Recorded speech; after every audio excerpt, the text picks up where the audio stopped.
Motorcycling is no longer a cheap thing to get into. Once the choice of transportation for those that couldn't afford cars, the price of motorcycles seems to creep closer towards car territory every single year. Once you add in the cost of a helmet, boots, jacket, gloves, and all the other accessories that go along with riding a motorcycle, the initial outlay is pretty hefty.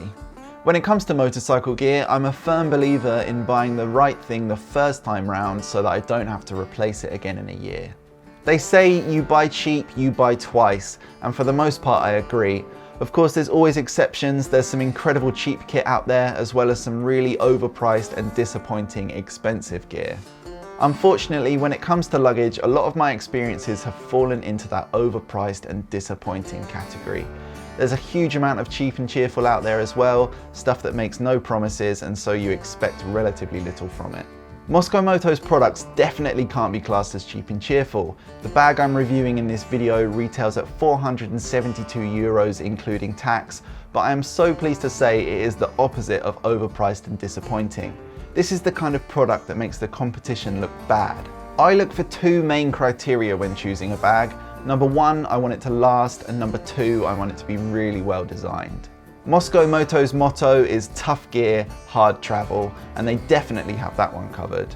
I've used these bags on multi-day trail riding trips, dropping my bike and with it the bags repeatedly. There's been little to no damage at all.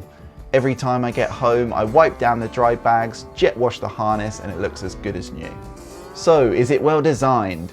Yes, very. The harness is fitted really well to every bike I've used it on so far. It attaches quickly and feels very secure with all of the weight kept down low.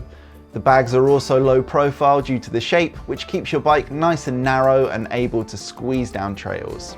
The materials look and feel great, and there's reinforcement in every area that needs it, which you can tell comes from hours and hours of research and development. I really like all of the fasteners and small details like the Velcro on the end of the straps, which allows you to keep everything neat and tidy. Another really simple detail that works so well is the loops at the bottom of the dry bags, which allow you to make sure that the dry bag is pulled all the way to the bottom of the holster. There are so many things that I love about these bags that it can be difficult to single them all out, but one of the main things that's really important to me is how waterproof they are. I've done back-to-back water crossings through some very deep water on a bike with these bags on and not had any issues with leaks. Being able to access your equipment quickly and easily by removing the dry bags without removing the holster is a major plus. It's such a simple and effective design. It makes setting up camp at the end of the day or taking all your bags up to a hotel room so much easier, and normally the dry bags are a little bit cleaner because they've been protected from the elements. The clear window in the dry bag is another favourite feature. It really stops you digging blindly through your kit, making a mess, having to repack it all and then going to look in the next bag. I like the small compartments on the back of the harness. They're designed for a fuel bottle, but as I have a 15-litre tank on my Suzuki DRZ, I use one for a spare inner tube and the other for my tool roll. I really like the beaver tail top pack. I take full advantage of this to store a mid-layer when the sun comes out, and I've also used it for storing a winter sleeping bag which is too big to fit in the dry bags. You're probably thinking at this point, there must be some drawbacks, right? Well, there are a couple. The main one for me is rubbing on the plastics. I'm not really sure there's a way around this with a rackless system that sits directly onto the bike, but either way it happens and it's not ideal. Plastics are pretty cheap, but graphics kits aren't, so I bought a spare rear fender and side panels which I put on when using the bag for longer trips. They take all the abuse and scuff up, and then when I get home I take them off, put my other ones back on, and they're good as new. I guess this is more of an issue for big adventure bikes or other bikes that don't use plastics. Most of us though are going to be trail or adventure riding with these bags, and so we're already expecting a small amount of cosmetic wear and tear. Another reason to buy a spare rear fender specifically for use with these bags is that you need to drill into the fender to attach the cleats, which the rear of the bag fastens to. I also found that over the course of a day, the straps securing the bag would loosen off slightly. It's not a big issue and it's easily tightened, but maybe some stiffer springs in the clamps on those straps would help. The Velcro fastener on the strap that attaches to the frame also constantly came loose due to contact with my boot, so we had to resort to tying it. These things aren't a big issue, and with the forces being exerted on the bag, it's kind of expected, but all the same, it was noticeable. If you already own a Reckless 40 system, you may be interested to hear how the bag has been updated. I'm pleased to say there are some really noticeable changes from the V2, which I also own, but not all of them are good. The main difference is the base harness which the holster's attached to. In V2, this was all one piece. It is now 3 pieces, which lets you adjust the size of the harness to your motorcycle. The harness now has a foam backing which has been introduced to improve grip and reduce rub. It has helped, and it's definitely better than the V2 system, but as I mentioned earlier, it still exists.